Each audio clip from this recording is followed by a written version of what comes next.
Good evening and welcome to All Talk Paranormal Show. Thank you for joining us. You'll be sick of my voice by the end of the week. We've had 2 interviews in a row in the last couple of days. I have yet again my co-host, Mr. Gary Fields. Good evening. You all right? I'm super, splendid, magic, fantastic. Wow. Oh, hello. Had this one a bit funny then. So, this evening's guest, he has interviewed myself and Eddie. He has interviewed yourself, Gary, as well. It certainly has. And so the tables have turned. I can see him laughing, thinking, oh no, what have I let myself in for? Will I be regretting this by the end of the night, at the end of the hour? So with no further ado, we shall bring on Mr. Thomas Warrington. Hello. Hello, everybody. How are we doing? All right? Are you worried now? I said just before we went live, it's a bit surreal when, I'm getting thrown the question that, it's so strange. It really is. But thank you so much for inviting me on the show. I've been really looking forward to it today. It's got me through work. So thank you. I really appreciate that. Oh, that's excellent. We all need that buffer at these present moments in time, don't we? That's it. So those are people that don't really know much about you. Obviously we know a bit more about you. Like I said, you've interviewed us both separately. Mm-hmm. So when I say you've interviewed us on Pulse Talk Radio. Yeah, that's right. Yeah. So can you tell everyone a little bit more about that, and then we'll talk more about you and just have a chat? The radio thing came much later on in my paranormal adventure, I call it. The Pure Paranormal Radio Show, which is what the show's called, started in 2016, which is 4 years old now. And I was basically asked to do a show by a guy called Carl Will, who was the producer for Pulse Talk Radio. I had done some previous interviews prior to the request of going onto the radio, and it didn't really interest me, to be honest. It didn't really bother me. I was more interested in researching, because at that point I was a lone investigator. I'd left my group that I created in Nottingham and went on my own. I decided to go on my own. And so, the radio thing all just came about at once, really. And I kind of reluctantly said, I'll give it a go. I was very nervous. I remember the first episode so well. And I interviewed a lady called Joanna Cowell, who I'm still very good friends with today, bless her. You must have done a good job in that case then, after 4 years, if she's still talking to you. This is, not only that, but I'm still on air. So that is a good point. But it's thanks to as well my co-host, buddy, friend extraordinaire, Mr. Barry Frankish, who joined the show. I think it was 2017. So he wasn't there from the start. But I approached Barry because I felt the show needed something else. Something was missing.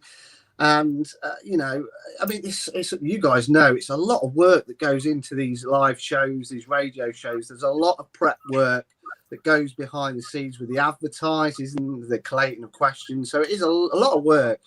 So I kind of decided to kind of push a bit more pressure off me. And I asked Barry, because I interviewed him, and we had that immediate kind of connection, which was really odd when you've not actually met someone in the flesh. Online, which today is a normal thing, I suppose, through social media. I suppose not so much then, though, was it? It wasn't such a big thing. No, I suppose you think about it, it wasn't that long ago, but it wasn't such a big thing then, even though it was only about 3 short years ago. It wasn't as big as what it is now. Well, that's a very good point. I mean, I've seen it explode I mean, back when I was early investigating in the 90s, there was no internet. Yeah. And predominantly all my research was library archives, newspaper clippings, witness testimonies. That was it predominantly, really. And it's a lot easier to get that information nowadays at the touch of a button. But anyway, yeah, back to the show. It's been going well, and long may it continue. We've interviewed some amazing people around the world. It's been an incredible journey, and through that, me and Barry, it's opened a lot of avenues up for myself and Barry. We've been invited to a lot of public events prior to all this COVID nightmare.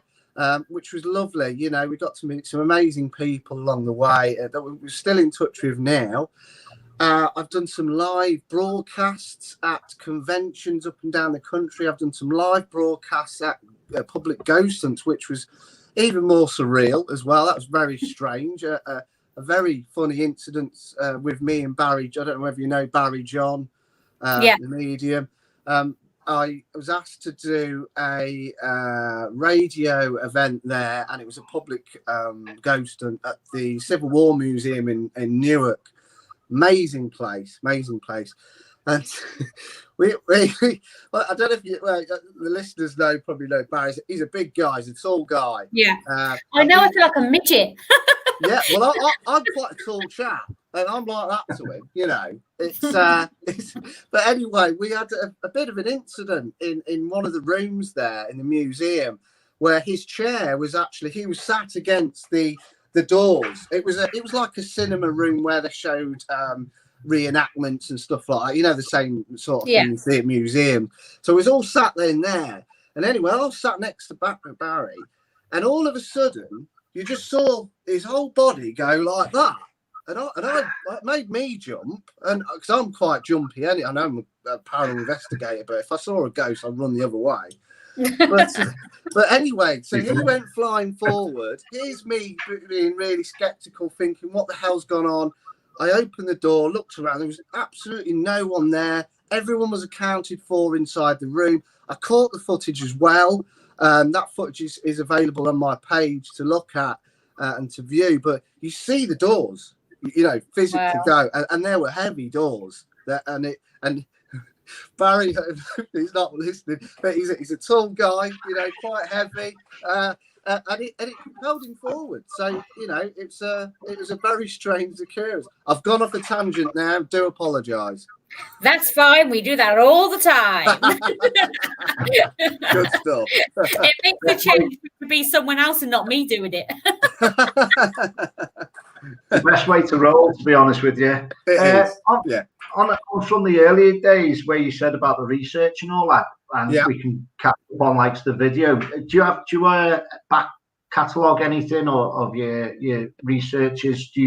Have you got any EVPs that you keep just stored hold of all this stuff that you have? Do you catalogue it all, or? Yeah. I'm a bit OCD when it comes to that, and I always have been. I think someone was telling me that, to be honest with you. Oh, really? Okay. Yeah. Okay. Yeah. Much to the annoyance of the wife, but anyway, it's I mean, from an early age, I grew up in a very rural village in Lincolnshire, the home of Bomber County. So we're very enriched with haunted RAF towers, old RAF bases, and airfields. A very kind of mythical kind of county, really, here in the UK. We have connections to the Knights Templar with Brewer's Preceptory, which I talk about in the book. But I've been collating information for a long, long time. I've done quite a few number of private investigations. And I keep everything. Everything's stored. Every footage is stored. It's on a hard drive. It's on USB, you name it. I've got stacks of folders in the office here. You name it. It's all labelled up. Lee Bliss has just asked, as we talk about investigating, he said, what was your first experience on an actual investigation? Well, I'll tell you what, as a child, I first got involved with the paranormal when I watched a program back in 1992, which was Ghost Watch. Yeah, the writers. we've all watched that. Exactly. Well, you say that, but when I talk about it, some people are writing it down. I did an interview on Saturday in America, and the guy who was interviewing, William Becker, he never heard of it. I know he was from across the pond, but I think it's quite an infamous program, a cult TV show. Anyway, I started going to local places as a child that were attained to ghost stories. Local stories. I used to love talking to people in Heckington, the village, about their ghost stories. And we used to kind of take our bikes, our backpacks, and we went off. And the first place was Haverham Priory, which is also mentioned in the book that I've got out. That is the very first place I suppose I would class as a bit of a little investigation. We were there, collated quite a number of hours over the years, I suppose, with the place, and I still go there today. It's a ruin, basically. There's a bridge not far it where people still claim to see haunted phantom horse and carriage. Phantom footsteps still reside at the priory as well, supposedly. I've never experienced that, unfortunately, but people still to this day claim that is the case. And, you know, I've interviewed a lot of people in my time, and you can't disregard everybody's account. It's a personal account. You weren't there. You have to kind of take it at face value sometimes. But what I have learned over the years is how to become a very good in tune of character. I know when people are telling me porkies somewhat, which has been great over the years for when I've been doing witness testimonies and stuff like that and interviewing people.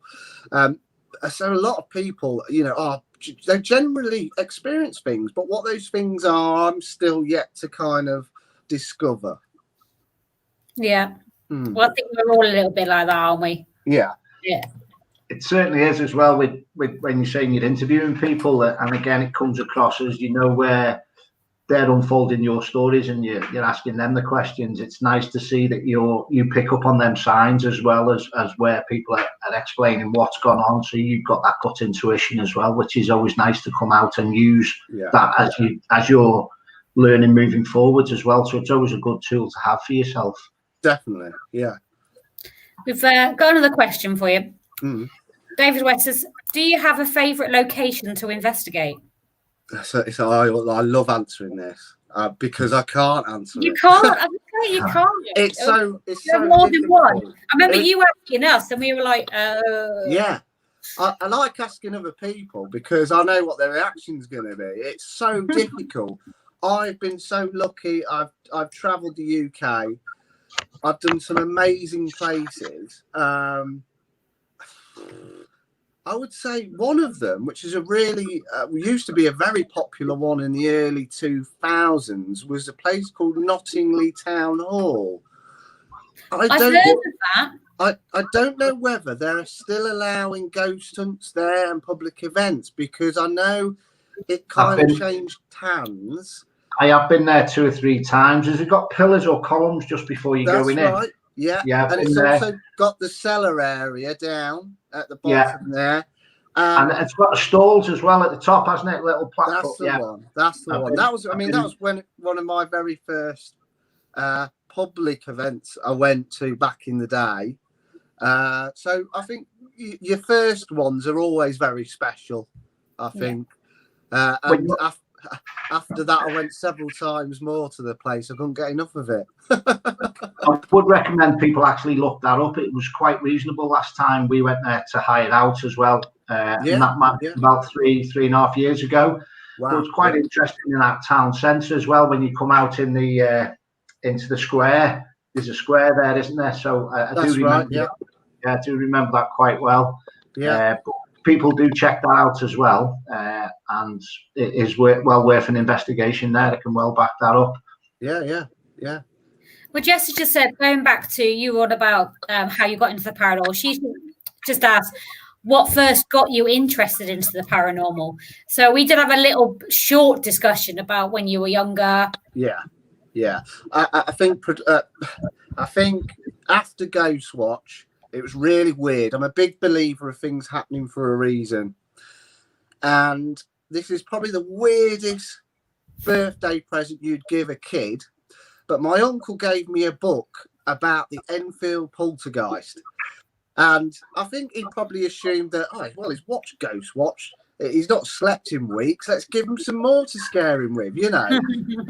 So that book actually, it was the catalyst for me. I mean, the Enfield poltergeist is probably one of the most infamous cases, the most talked about case in the world. It has to be. So again, that really stemmed on something magical. And years later, I would get to talk to one of the lead investigators at the Enfield haunting, and that was the late Guy Leon Playfair, bless him. Wow. I met him at Goldsmiths University. He was doing a talk, and I think it was just a year after he did pass away, unfortunately. But again, things happen for a reason. I'm a big believer of that. Yeah, most definitely. I think you same when you come across meeting different people on events. Yeah. It's kind of just as you're talking there, Tom, I was quite drawn to where you're saying you've experienced that type of place to investigate. I'm seeing like quite Victorian days around you. Have you been drawn to any investigations in the streets of London, or like Jack the Ripper cases? Or I'm just seeing a little bit of Victorian setup around you at the moment. Have you got something in the pipeline with that? I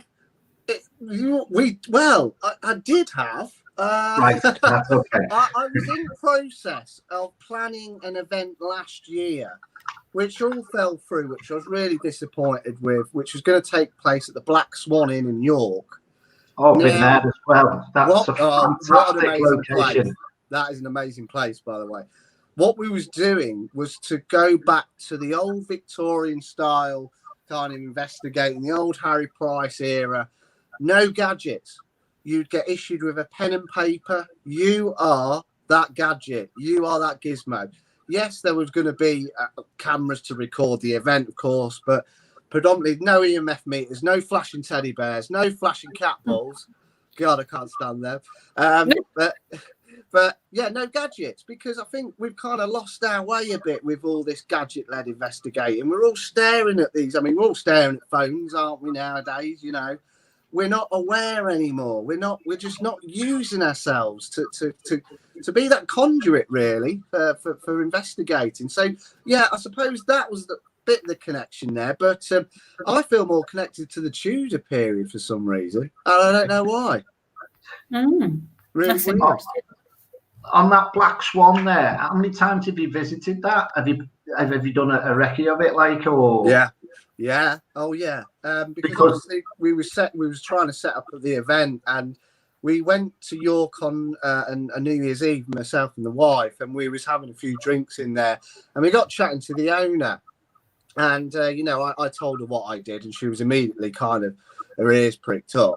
And I said, what would you think about doing an event here? And she was quite interested in it, and so on and so forth. But we actually been to that place about 3 or 4 times. And it's one of those places where you step in and you get propelled back in time. It's an incredible feeling. If anyone hasn't been to York yet here in the UK, you've got to go to York. If you like your ghost stories and you like your ghosts, I mean, it's home to the most, I suppose, the most famous ghost story ever, the Treasurer's House with Harry Martindale. And I've been down to the cellar. I've actually touched the wall where this Phantom Legion proclaimed to have gone through. And that in itself is a very strange place as well. But the layers of history within York as well is I find fascinating, because yes, you've got all these period buildings, but when you start looking and researching at the history, there's a much more deeper kind of ingress in what you're stepping on. Definitely, the layers unfold, don't they, as you're walking around York? Definitely. If anyone's not been to the Black Swan and they're not going on a paranormal investigation, I would recommend staying in one of the rooms. I think there's 3 rooms, isn't there, at the top of my head? And it's very reasonably priced as well. It's not overpriced. I think Great it's food. the Dick Turpin room. I don't think I slept. I stayed there. It was just that much going on. I don't think I got many hours sleep. I think think it was about 5 o'clock and I was awake at 7, if that. Maximum 2 hours I think I had there that night. Crikey. Fantastic location is York. Yeah. Tasha's asked, have you been to Drakelow? And if you have, what did you think to it? Do you know what? That is one of my places that I've always said I must go. I've never been. I've never been, and I've actually been invited twice to a public event. Unfortunately, I couldn't make it. This was going 2-3 years ago back now. And it looks incredible. I mean, it looks like you don't want to wander off on your own because more than likely you're going to end up lost. And secondly, it just looks, I think there's more to it than meets the eye, that place, for me. When I look at pictures and people's footage, it's one of those places where I think the history does go a lot deeper than what was probably predominantly still there, you know. But no, never been. Love to go. 20th of March next year. If we're allowed lockdown and we're allowed out, you got to come with us. Definitely. Yeah. I'll put it in my diary now. If we can. All being well. Yeah. But who knows? Yeah. I mean, it may be one of those. Might not be till. Well, let's hope that it is. Don't say it. Just don't say it. We're all praying. Well, is there anywhere else that you have on your that you haven't been to that you'd like to? Alcatraz.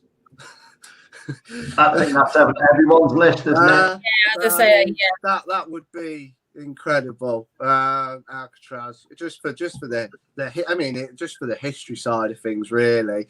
Bran Castle as well in Romania. Wow, that would be cool. Was actually looking at because they're letting people privately hire it out, and was actually looking at to do that for my 40th. So that could be on the card. So we have a big party there and a bit of investigation at the same time. Because I think that place as well, even the surrounding woods where Vlad the Impaler impaled hundreds, if not thousands of people on those stakes. I mean, the kind of atmosphere, the kind of emotion trapped there must be there. It's got to be, you know, so tangible. It's unreal. Wow. I think. What about here? Like you said, you haven't been. I can't believe you haven't been to Drakelow. Is there anywhere else? I can't. Just thinking, Drakelow was the one that I mostly wanted to go to. Looking at all these public places. I don't know really. What's good at the minute? I mean, what's popular nowadays? I suppose it depends. Yeah. It really depends. So we've got a couple of my bucket list places next year. Okay. We've got Shepton Mallet and we've got Shrewsbury Prison because they're two places we really want to do. So we've just booked them because we want to some a bit different. Very interesting locations, Karen, and you'll certainly enjoy them. Yeah, like I said, I don't know, we look at places and we think, oh, that sounds good, and that's it. Then we'll just book it. In and around where you are, Tom, where you was talking earlier on about the bridge and one of the investigations of your first locations, is the a museum farm quite close to you? Have you done that investigation there? I'm trying to remember the Church Farm Museum, Skegness. I think. Oh, just trying to think. It's. I think. Just trying to think. There's a little cottage to it as well, and there's a museum.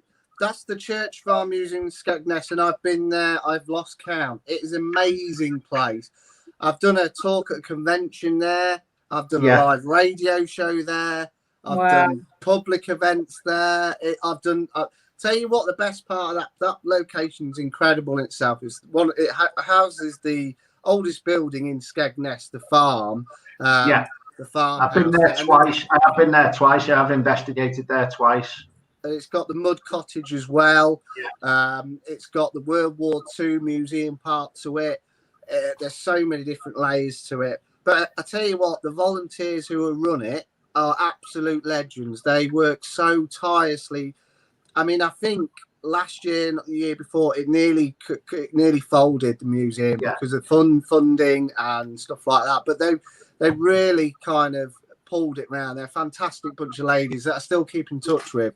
Fantastic people, really good. Church Farm Museum as well. What I found quite interesting, there was a few outbuildings and old stables, but there was a bit more of a barn which had little hidden gems tucked away, which we wasn't allowed in at the time. I think there was some old fire engine or something like that. But that I was quite drawn to that as well there at Church Farm. But there is amazing spirit energies there as well. But very interesting place to have a look at. Yeah, very good place. Highly recommend it if people haven't been. Yeah, Jane Rowley says Church Farm Museum is a great place to go. Been several times. Yeah. Janice Wright says brilliant Church Farm Museum. A lot of spirits there. Jean's on about Edinburgh Vaults is good. Somewhere on my list. Yes, and I tell you what, again, I'd love to visit more of Scotland, really. In general, they've got some, not just the most well-known places, but there are some fantastic castles as well that you can visit. And yeah, that is definitely on my list, that one. I would recommend Dean Castle if you can get in. And it's privately owned, I think, but there's some amazing locations up there. Again, Stirling, I just love Stirling. The whole area. There's just so many layers that come alive there. It's just unbelievable. Try and sort Draco out. It's okay. One sec, Gary. Barry says just a quick hi to you all before we go on air. All right, matey. All right, Barry. Have a good show. Bless him. Oh, he's missed me bigging him all up now, so you've missed I out. know, it comes on now, and you're like giving it all that at the beginning for him, and then half an hour in, he decides to pop on, eh? He only paid me £25 this afternoon as well. Is that all it was? Wow. Disgusting, did all that work. He didn't even see it. We have to get him on sometime to talk about his book, because he's got a book himself as well, hasn't he? Anyway, mentioning books. Yeah. Your new book that has been released this month, hasn't it? Yes. Please tell me yay! Please tell me you've got a copy to hand. It's actually the first proof copy, which has got do not sell on it, because obviously they give it off for me to check prior to going live. I was really annoyed actually, because it actually went it published on the 27th of November, and I wasn't the first to get a copy. I had all these messages pinging off with pictures of my book, and I'm thinking, I haven't even got one yet. It's who you know. You know what? It's who you know.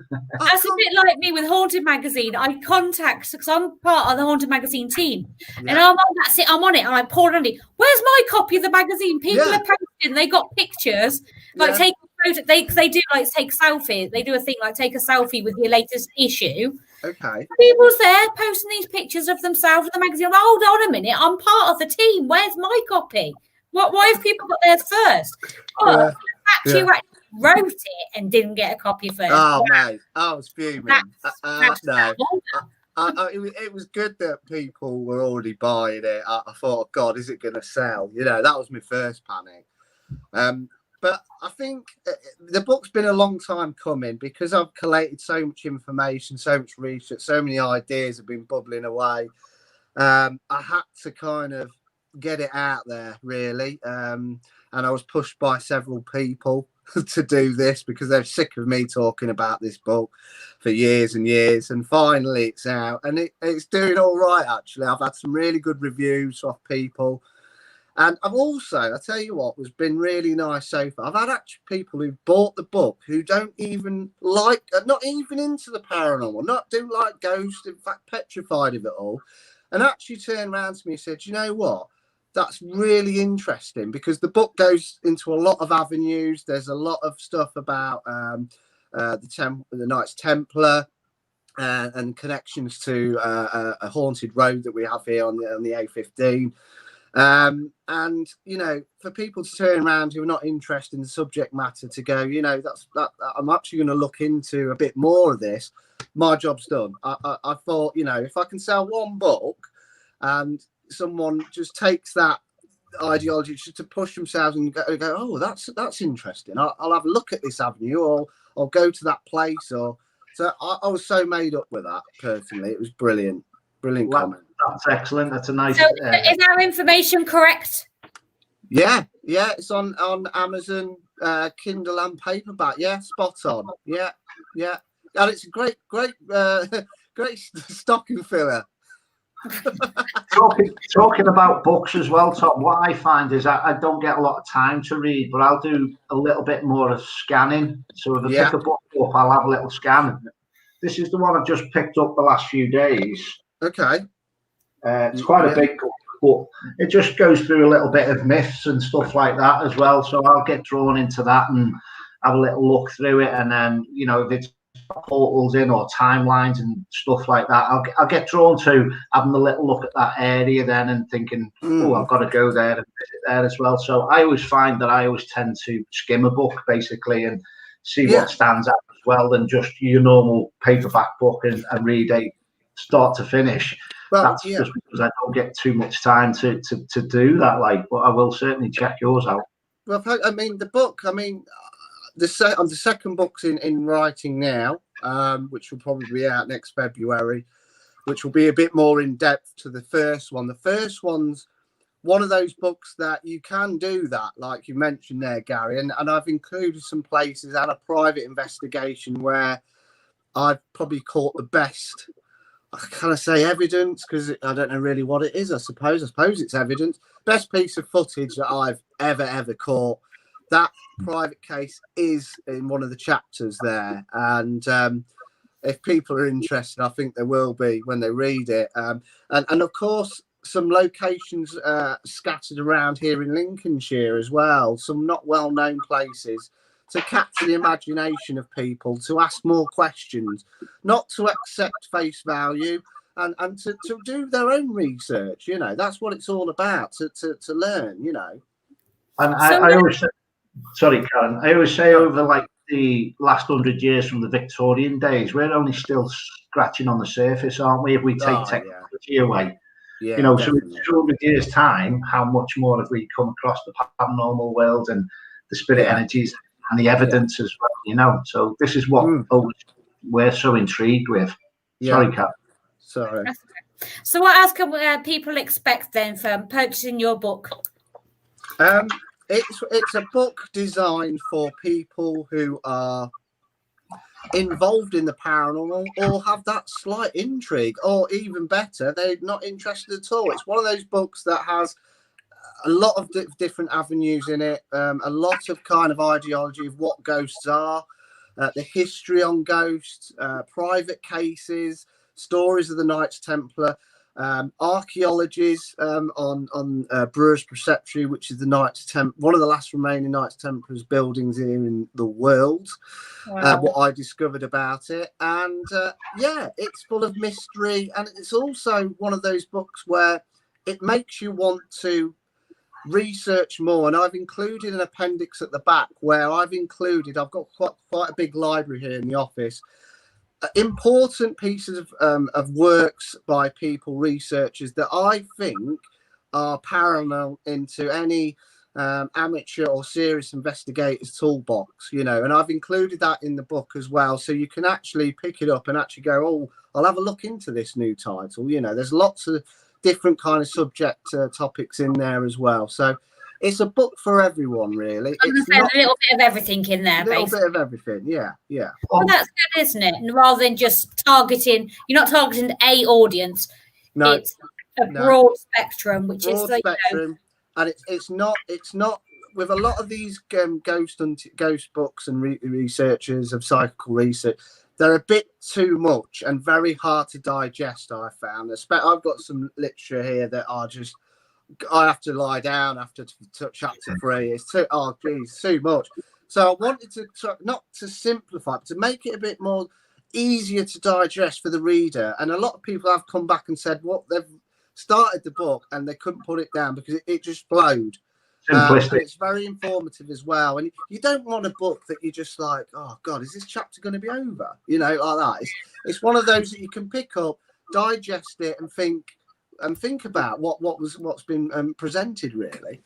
I feel like at the minute where you touched on the Knights Templars as well. Yeah, I feel like I've got to give you some little research and homework to do now, which I don't mean to put you on the spot. All right, yeah. Where's with the Knights Templar, as I've investigated up and down the UK, I find there's a little bit of a spine right down the backbone of the UK with where they were based, you know, like Todmorden and other places in the UK, and they're going right up the spine of the UK. So you can have a little look and see virtually where they were based and the areas they were around, from your Bath and around the Stonehenge and right up the way through Yorkshire and up to Edinburgh and all that as well. And I've come across some places and around your neck of the woods. I've done like a little scout hut, and that was also linked in the past with, I can't remember the actual town now, linked with the Knights Templars being close to that town as well.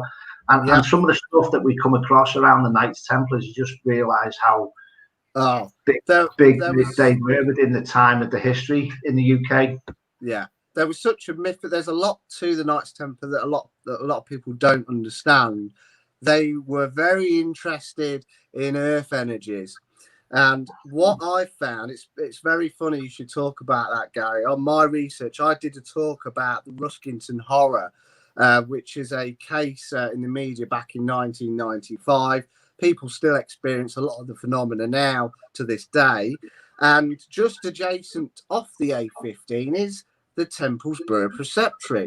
And not only that, what I've discovered, I've got someone who doesn't like it being mentioned, but she has been looking at ley lines for about 30 years.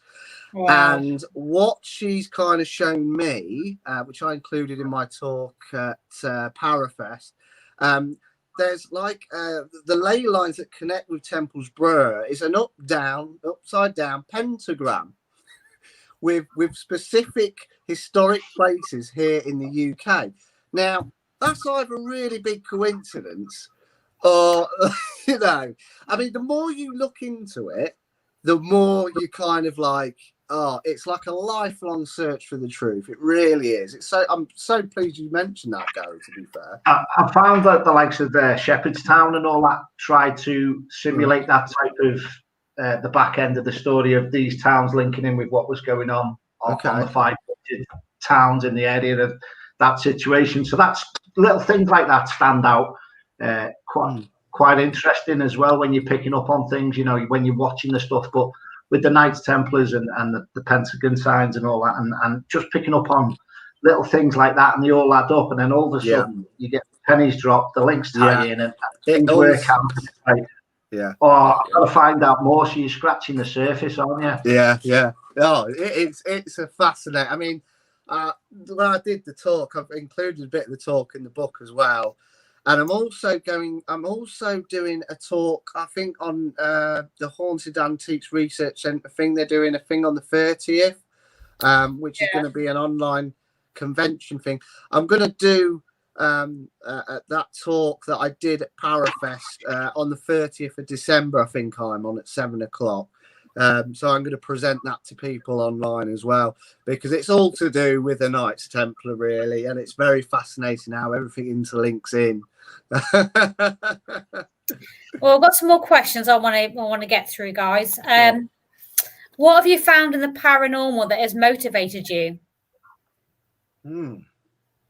That's a good question. Whoever asked that was brilliant. That was from David West. Thanks, David. That's probably one of the best questions I've ever been asked. See, and this is why we brought him on board, him and Jess, as they've just started their own new show on this platform. Okay. So there you go. That's why. Great question. It's very hard to be specific, I suppose. I'll tell you what, it's people. People have, I mean, there have been some people that nearly made me walk away from the paranormal altogether. There are some, shall we say, idiots in the field, but the majority of people who I meet, who I interview on a daily basis, who I talk online, are absolutely fascinating. And I love to hear people's experiences. I love to hear people's stories. I mean, the paranormal without people, would it be paranormal? Do ghosts haunt a haunted house without the person in the house? You know, it's one of those. So I think for me, the people generally have been that kind of catalyst and that movement. I think for everybody, I suppose, really. But there you go. Great question, by the way. Right. I'm going to continue down the comments. Janice Wright says, I keep forgetting to put the comments on the up. Says, Doddington Hall on Lincolnshire is haunted. I saw the Grey Lady when I lived there when I lived there as a child. Wow. Well, Doddington Hall is literally, I don't know, 20, 25 minutes from me. We must talk, because that's very intriguing. I'm in my second book, I'm including stories in the local area. I've got one. I'm trying to think of the place now, but at the Doddington Hall, I've visited quite a lot. Wow, I'm very impressed with that. That's cool. That's really cool. She's also put another comment. Lincoln Cathedral is haunted. I had something taken by one of the ghosts, she says. Wow. That's the same lady. So, yeah, we'll try and put you in touch with her, because obviously get in Janice touch. Wright, her name was again for you, if you want to jot that down. Yeah, I'm just doing that now. Thank you, Janice. And also, I'd love to know, because obviously I'm very local to that area. The cathedral quarters around the cathedral. If people haven't been to Lincoln, then again, that is a must. It's very historic. There's a pie shop up on Steep Hill, which used to house a very infamous poltergeist case where it used to throw. The owner used to come downstairs and discover wobbling meat knives in the wood. There's the Jew's house that's predominantly haunted as well. Steep Hill altogether has a lot of apparitions being seen there, but Lincoln is again a very historic place. And I actually did a public event at the Stonebow Guild Hall, and we were the first people to be there, and we actually did an event with the mayor of Lincoln and his dignitaries. Wow. which was weird. It was weird.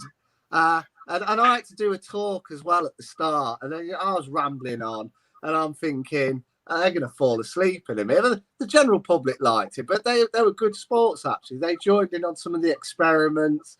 Again, it was a very odd night. Another stepping stone for me. We going back to the Knights Templar. Jane Rowley, hi Jane, hope you're well. What are your thoughts on Freddie Silver's works on the Knights Templar? Is there a question? Okay. Freddie Silver's, you're going to have to enlighten me on Freddie Silver. With regards to Jane, you've got to educate him. You're going to have to educate me on that part. You have to educate him on that one. Jane, with regards to me and the Knights Templar, I've only kind of done my own research and not really read others of what they've done. I've spoken to a couple of people who, there's a guy I interviewed on the radio a while ago, and he believes that Mary Magdalene is actually buried just outside Lincoln Cathedral, and his connections and his evidence for that is quite astonishing, really. And he was actually my hub of information for a lot of stuff. But again, I tend not to really is this person a writer or researcher, or I'm not familiar, I'm afraid. Sorry. Well, we'll have to. Do you guys know this guy or no idea? I'll have to get Jane to educate you. Yeah, please do. Nigel says, have you ever had a ghost in your home? I'd love one, but I don't think the kids would like it. They'd be petrified. I've never seen a ghost. Do you know what? I've never witnessed anything. I've had a few things happen to me. I've caught probably 2 or 3 things. I'm either doing things incredibly wrong or But yeah, I've never seen a ghost. I don't know what a ghost is, and my search continues. Oh, we're still on about the Knights Templar. Shauna's commented. Hi, Oh, Shauna. lovely. A friend of mine who is a haunted artifacts collector has some pieces from the Knights Templars, and also he has published books on this stuff. Very fascinating how everything links in.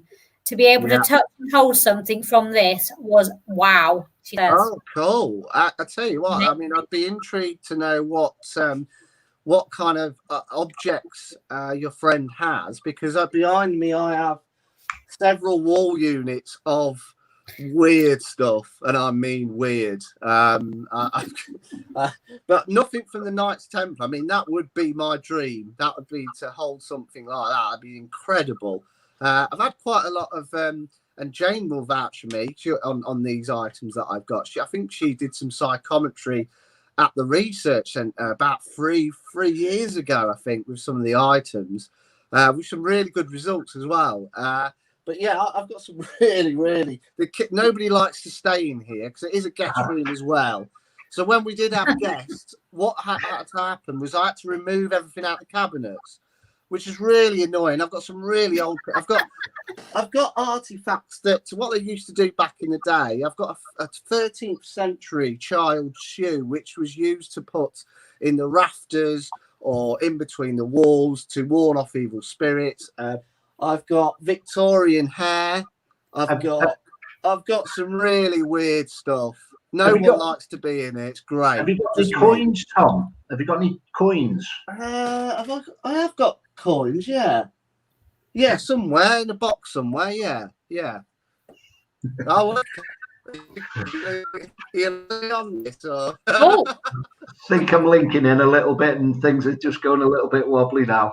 Right. We got some more comments for you, so I just want to get through because I am thinking about time.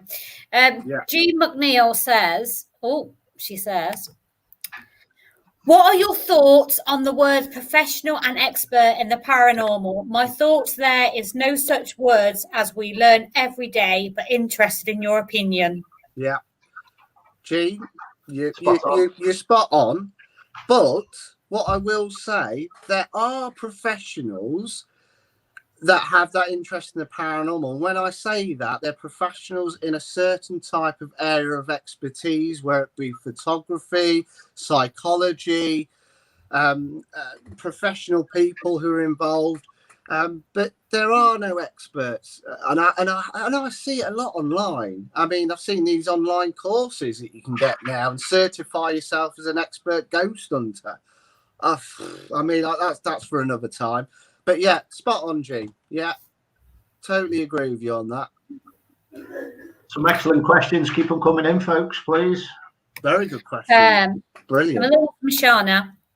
Have you ever brought an attachment home after an investigation? We had this conversation last night with Tim. It was quite an interesting one. Okay.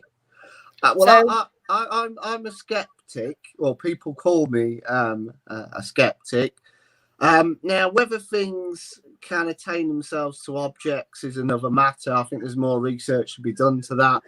I've personally not had anything come over me, and I'm very disappointed because I tell you what, with the stuff in here, you would have thought there'd be something in here with me, and I know I've been told that I'm not open enough to see things, which again is a bit of a cop-out. I don't know.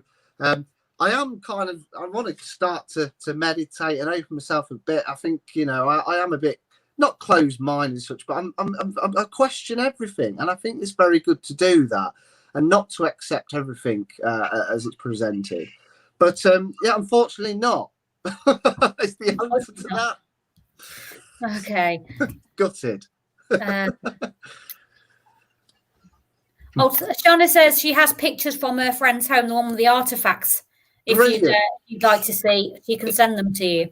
Shauna, if you want to add me on Facebook, or I can add you, whatever's best. Just search for me and I'll come up. Drop me a PM me, and I'll be more than happy to look at them. That'd be brilliant. Thank you. And Jess says, what location have you had the most terrifying experience? In here, when I reviewed footage of a private case in a little village called Aby in Lincolnshire, which is in the book.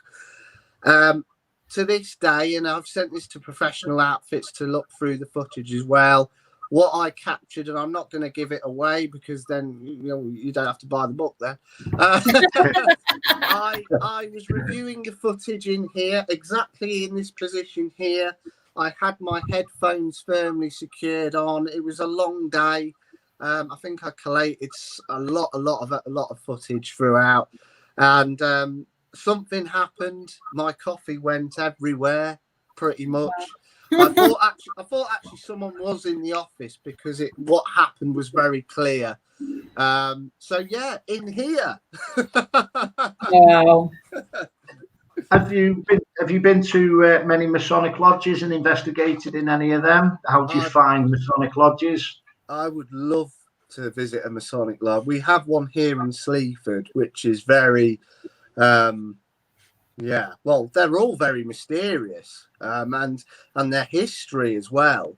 Once you peel that back, is fascinating subject as well, and the connections that they have with some very infamous leaders and scientific scholars back in the day. It's a very interesting topic. But no, I've never been in one at all.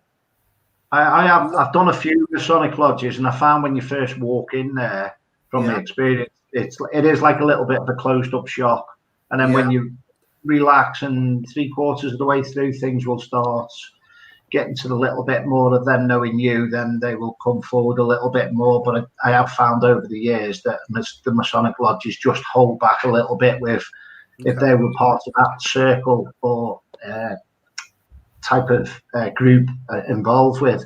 But sometimes the data to the building is as well. They can give you information prior to that being a Masonic lodge as well. Yeah.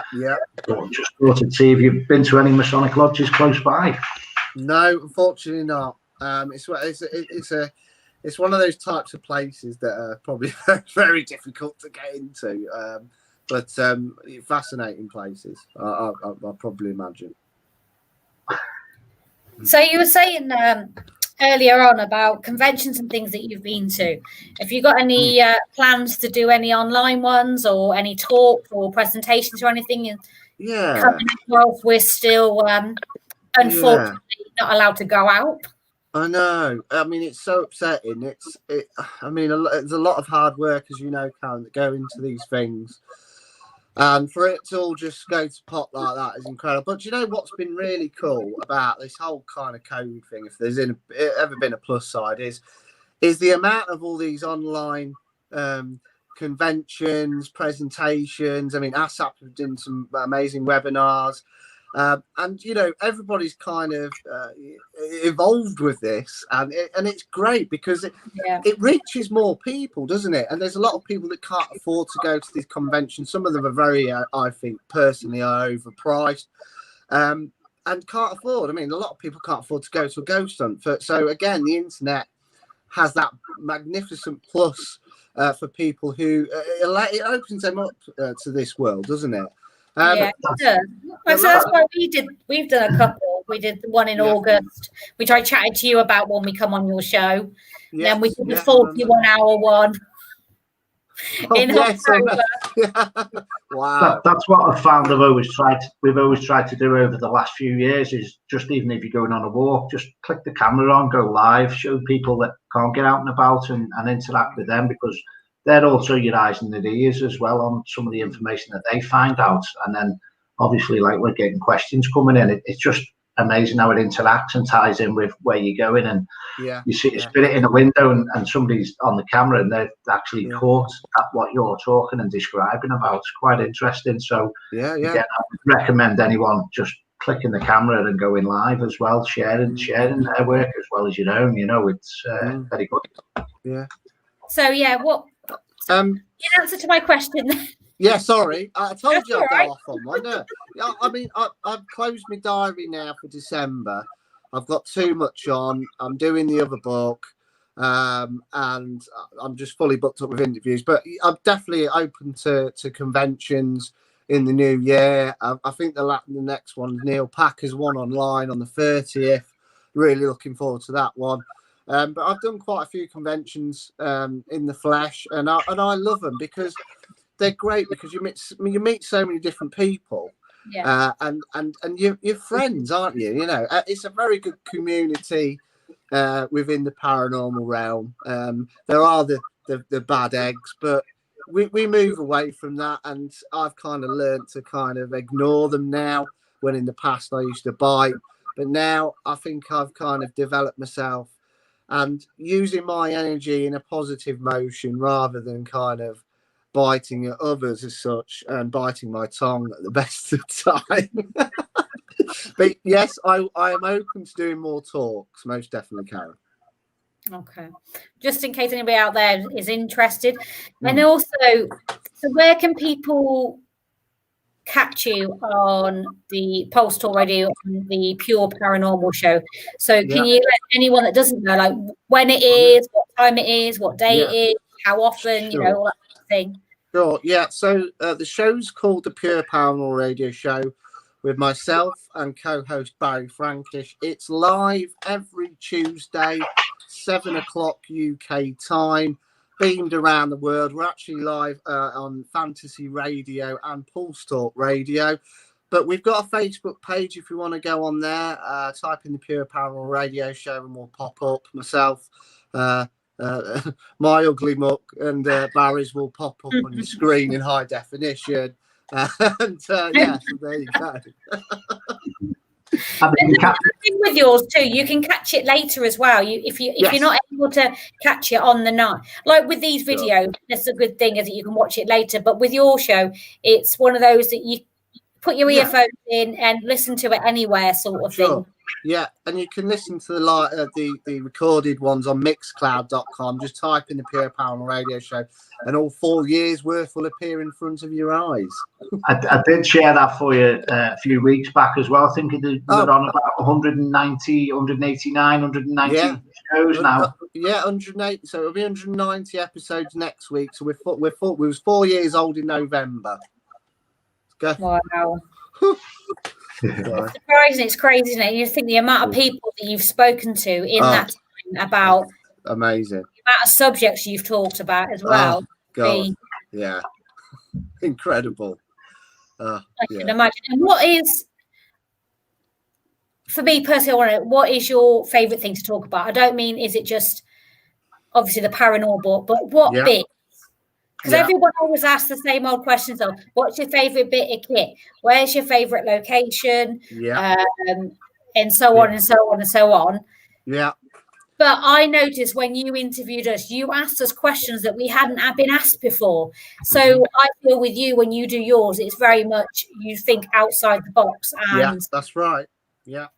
See, I like to ask, what's your go-to snack on a location, on an investigation? You know what? That's really important. Yeah, that's a good question, actually. Listen, next week he'll be asking, so what's your well, I mean, the paranormal, as we all know, is a big umbrella of different topics, but for me it has to be ghosts. What is a ghost?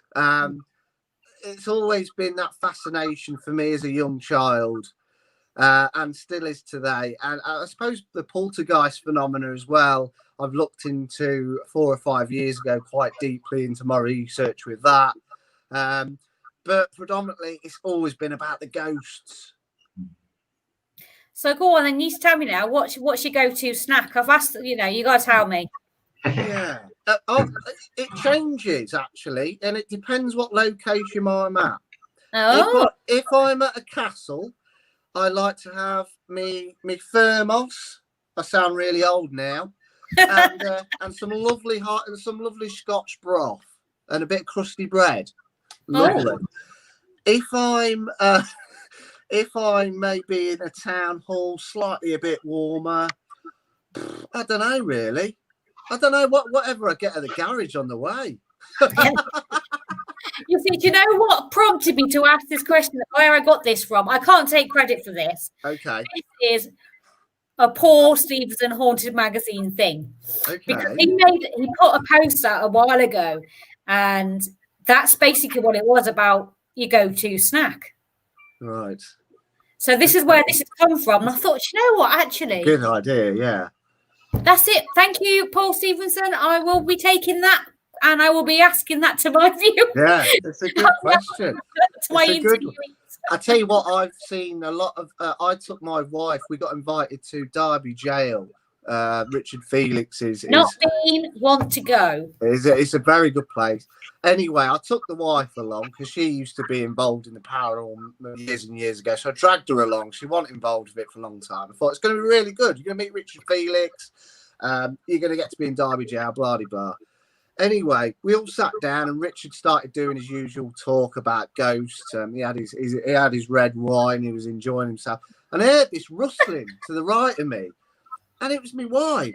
She brought crab sticks to Derby Jail. Crab sticks? Bloody crab sticks.